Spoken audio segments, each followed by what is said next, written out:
Long ago, before everything became content, before a single photo took an hour and 3 identity crisis, before your thoughts needed to fit into a 15-second video or get buried alive, before every opinion came with a war and a comment section, there was a place where nothing had to be perfect, where nobody cared about how you looked, and somehow that made everything feel real. You could be everything at once or absolutely nothing at all.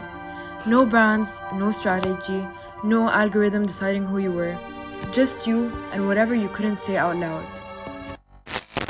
Nadine, are you okay? Yeah, I just love Tumblr so much. It's literally my home screen. But do you know anything about the history of Tumblr? No, I just like using the app. Okay, I have a question for you. Do you think you would be able to create a platform that has 100 million monthly users at the age of 21? Of course not. I can barely pass my finals. Okay, please go ahead and search David Karp.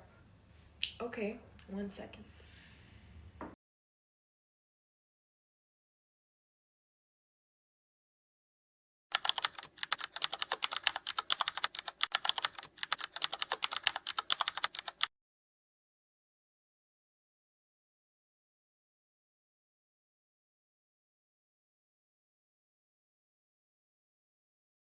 David Karp was born in 1986. He dropped out of school at 15 because he didn't like traditional education. Before Tumblr, he worked at a company called Urban Baby. There, he noticed that people wanted to share things online quickly, so he created Tumblr based on speed, simplicity, and multimedia expression. At 2010, Tumblr was one of the most influential platforms online. The platform quickly evolved beyond his original vision, as users transformed it into a space of fandom, creativity, and cultural exchange. This shows that the meaning of a platform is not defined by its creator, but by how people use it. Wait, let me search him up on Instagram. Before you do that, do you know some aspects of Instagram was inspired by Tumblr? Now that you mention it, Twitter and Instagram do look like Tumblr. Yeah, when it comes to platforms, it seems like everything is inspired by everything. You know, Hala, this is kind of reminding me of that MCOM 204 class we took. This reminds me of Edgerton's essay about Shock of the Old. Can you remind me what it talks about? So basically, when we usually think about platforms like Tumblr or any sort of technology, we think about what's new. We think about invention, innovation, and progress. We imagine a timeline where things keep improving, replacing what came before. But in The Shock of the Old, David Edgerton challenges this idea. He argues that this way of thinking is actually misleading. Instead of focusing on what is new, he says we should focus on how technologies are used in everyday life.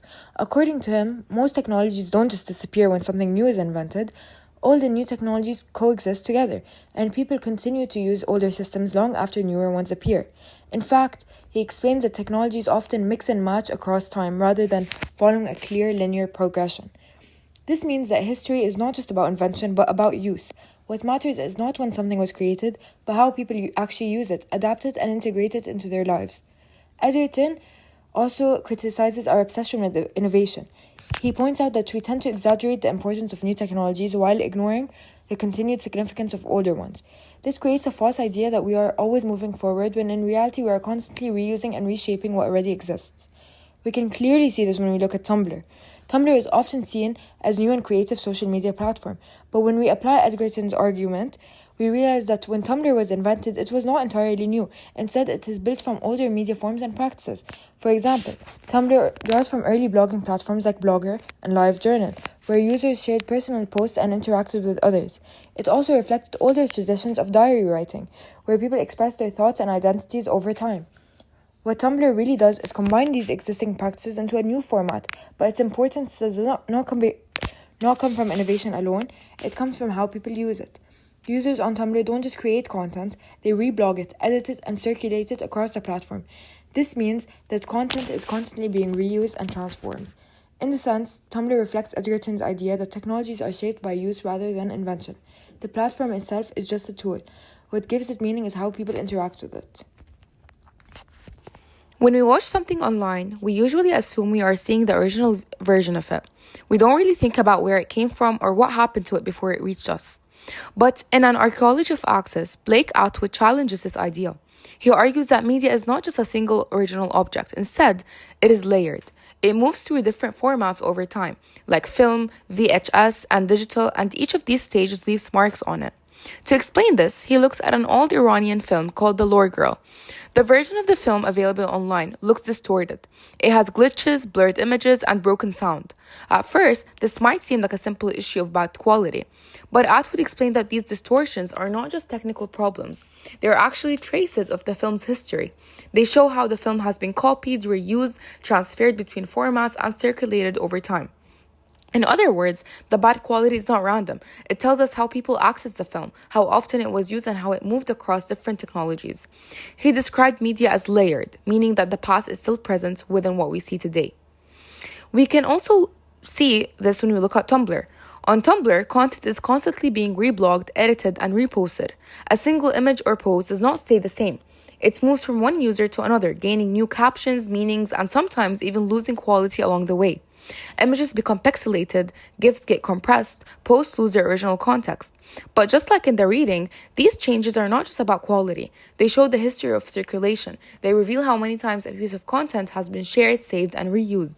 So, a Tumblr post is not just a single creation. It is a layered object shaped by multiple users over time. Platforms like Tumblr were seen as spaces of pure creativity and personal expression. But this idea became more complicated over time. Tumblr did not remain an independent and purely creative space because in 2013, it was bought by Yahoo and later acquired by Automatic. This shift shows that even platforms built around personal expressions become part of larger corporate systems. This connects to what Shute explains in Tweeting into the Future. Social media is often imagined as democratic and free, but in reality, it is shaped by corporate interests, media narratives, and systems of power. Platforms are not neutral. They influence what can be seen, shared, and valued. We can also see this through the way Tumblr has been restricted or banned in certain countries. Governments limit access to control information and political content. This reflects another key idea from the reading. Access matters. What people can see and share online depends on political and economic and technological conditions. This becomes even more clear in what was called the Facebook Revolution in Egypt. Many believed Facebook itself caused the revolution, as if the platform created political change. But this exaggerates the power of technology. Social media was only a tool. People were already organizing and resisting long before these platforms even existed. In this sense, Tumblr is not just a space of free expression. It is shaped both by corporations that own it and by governments that can restrict it. Like Facebook, it can easily be framed as more powerful than it actually is. So while Tumblr may feel personal and open, it exists within a larger system of control, access, and power. Its meaning does not come from the platform itself, but from the forces that shape how people use it. In the end, Tumblr is not as new or free as it seems. It is shaped by older practices, by constant reuse and circulation, and by the systems that control it. So instead of seeing platforms as powerful on their own, we should see them for what they are: tools that are shaped by people, power, and also access.